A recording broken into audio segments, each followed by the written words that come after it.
អញ្ជើញបងប្អូនរំលេងជាមួយរថយន្តទេសចរស្រុកស្រែ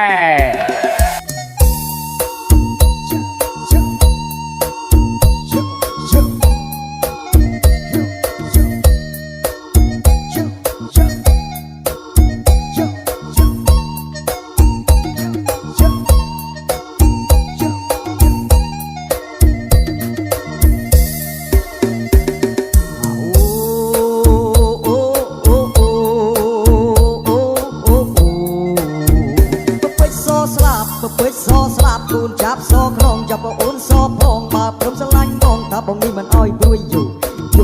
ថាដល់ពេលស្រូវទុំលក់ចេញមីឲ្យមុំលុះស្រូវមួយកថាំងដើរលេងចូលឆ្នាំតើអូននេះព្រមទេ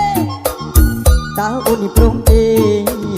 អូនតើអូននេះព្រមទេ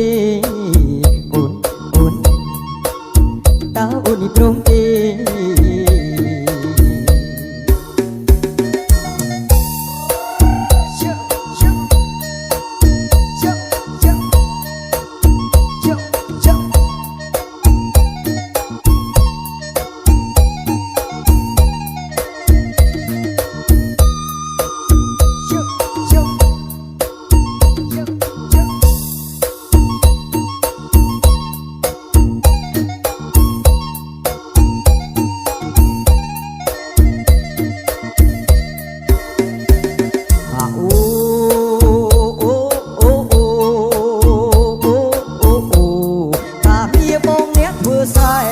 ថាបងធ្វើស្រែនឹងក្របី